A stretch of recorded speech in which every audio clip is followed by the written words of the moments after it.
This is a key to topic 18 part C worksheet. And notice that on this worksheet, you are interested in using transformations to graph this function, g of x. Now, g of x is an absolute value function. Now, when discussing transformations, you have to remember a few things from your lessons. So if we look at the absolute value function, if you have a negative out in front, you have this negative out in front, remember that's a reflection about the x-axis. Okay, reflection about x-axis. Well, let me go ahead and use darker ink. So that's a reflection about the x-axis.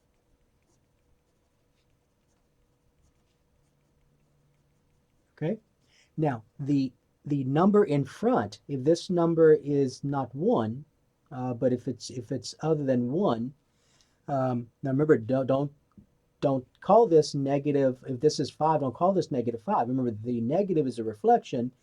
That number here determines, this number here determines your vertical stretch or shrink. Vertical, keep forgetting to change the color. Vertical stretch or shrink.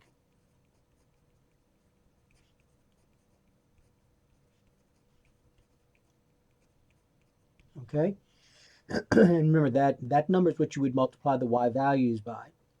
And so if the if the parent function, if the absolute value function, if the basic absolute value function is being moved away from the x-axis and it's a stretch, if it's being moved towards the x-axis, it's a shrink. Remember that. Then for and remember, it has to be x minus h. So when thinking about whether this, remember the number in the inside, the absolute value function, that determines the horizontal translation. So the h here is the horizontal translation. But remember, make sure you think of this as x minus h. Okay, so that's a horizontal translation.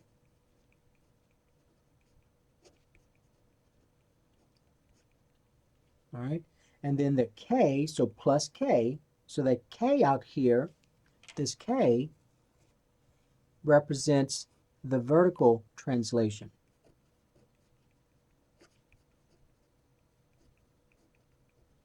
All right, so that's a vertical translation. Now, before we go on to our problem, though, remember the one that students have more difficulty with out of all of these, reflection, vertical stretch or shrink, horizontal translation or vertical translation, seems to be the horizontal translation. So just remember, if you have something like this, x minus 4, the absolute value of x minus 4 plus 6, remember, remember, it has to be x minus h. So this h here, so h is a positive 4. Okay, so since h is a positive 4, since h is positive 4, it's going to be a horizontal translation to the right. Okay, positive 4, horizontal translation to the right. And then see this plus 6, so you got to think of this as plus 6 here. So this plus 6 then would indicate that then since 6, or in this case k, since k is positive 6, then once we shift the absolute value function to the right 4 units, then we're going to move it up 6 units. So since k is positive, you move vertically up 2 units. Okay? Now if you had this, just a reminder, if you had this, y equals the absolute value of x plus 3, and then let's say minus 5. Okay, so remember, you want to try and make it look like this. So what I would do is I would rewrite as y equals the absolute value of x minus a negative 3, because remember, subtracting a -3 means the same thing as adding 3, and then plus a -5. Just make it look like this, plus k. So therefore you know now that k is a -5, and now you know that h is a -3. Okay, so it helps to think like that. And so therefore, we would say, all right, so since h is -3, we're going to translate the basic absolute value function to the left 3 units. Okay? Now when I translate it to the left 3 units, this is what my graph would then be. All right, so now since k is -5, so since k is -5, I would then translate this now. Remember, this is our new graph. So the absolute value of x plus 3, I would then translate the absolute value of x plus 3 down 5 units. So vertically down 5 units. Okay? All right, so that was a quick review of something you've learned in a previous lesson. So let's talk about this now. So in number 1, or in our only problem here, and that was this. So remember that this negative out here is the reflection about the x-axis, right? So then you would circle reflection about the x-axis. Make sure you use the right one, not the y-axis, the x-axis. So that's reflection about the x-axis. Notice that x minus h, so h is 3. Okay, so this right here is h. Okay, so that's positive. So then that means once you reflect the basic absolute value function about the x-axis, then you're going to shift it to the, remember h is positive, so you're going to shift, and that's a horizontal when it's on the inside of the parent function. So then you're going to shift it to the right 3 units. So then we have to do a horizontal translation,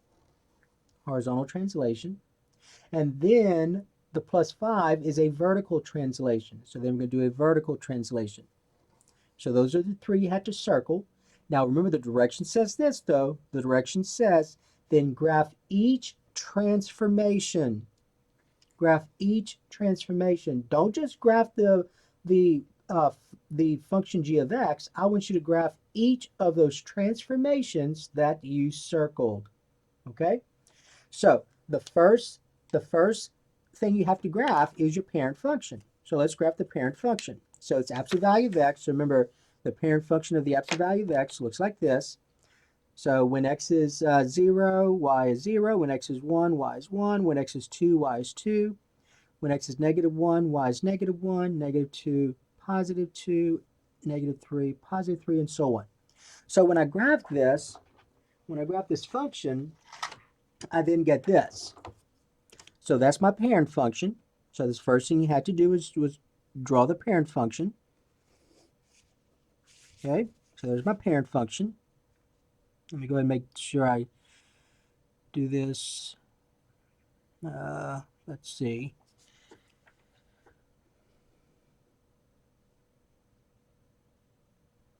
Okay, so then we get something like this.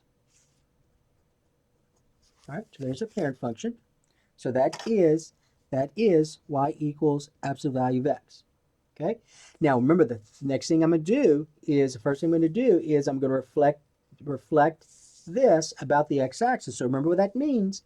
That means that when I reflect about the x-axis, the x-coordinate stays the same, the y-coordinate becomes the opposite. So this point here, which is 2, 2, becomes 2, -2. So remember, the distance from the x-axis above is the same as the distance below. So this point becomes 2, -2. This point 1, 1 becomes 1, -1. 0, 0 stays 0, 0. -1, 1 becomes -1, -1. So you just do the opposite of the y coordinate. Okay. All right. And so then you grab that, and then I want you to think about what you have now. So this graph here is now Okay, so what you graphed here, this right here is a reflection. So that is y equal negative absolute value of x. Okay? Now remember the next thing you're going to do, is you're going to do the horizontal translation. So that's where you're going to move this graph right here to the right 3 units. So you move it to the right 3 units. I'm going to go ahead and use a green color this time. So I move it to the right 3 units. So every point on here moves to the right 3 units. So 1, 2, 3. So there's my vertex. 1, 2, 3. 1, 2, 3. And so on. 1, 2, 3. 1, 2, 3. All right. So then when I graph that, I get this now. Let's see. I got to remember where we are. All right. So we're right here. All right. So there is that I'm drawing now. That I'm drawing now is y equals the opposite of the absolute value of x minus 3. Okay, so that is this right here now. And then the next thing I do, the final thing I do, is I shift it up 5 units. And so that's going to be my final graph. So I'm going to put that in red. And so now my final graph then was, now I take this and I shift it up 5 units. Okay, so then I get this. I get, let me see if I can use a thinner point. All right, so move it up 5 units. 1, 2, 3, 4, 5. This point here, 1, 2, 3, 4, 5. This point here, right here, 1, 2, 3, 4, 5. This point here, 1, 2, 3, 4, 5. And this point here, 1, 2, 3, 4, 5. And so when I graph this now, when I graph it, I now get the red graph. The red graph would then be my final function, the function I wanted to graph. So this right here is now g of x. So I'm going to, instead of saying y, I'm going to actually call it what it is, g of x. So g of x is equal to negative absolute value of x minus 3 plus 5. Okay? So that's what you had to do. So make sure you always follow directions. So it did say, then graph each transformation, then label the final graph as g of x. So I label the final graph as g of x. Okay? All right, so remember, you got to know what that final graph looks like when you think about those transformations. So you have your absolute value function, you know you're reflecting it, right? So that's this one here. That's this right here. Then you're going to shift it 3 units to the right. So I move it 3 units to the right. That's this. That's this right here. Okay? And then you're going to take that and you're going to shift it 5 units up, and that's this right here. Okay? All right, so that is the key to topic 18, part C.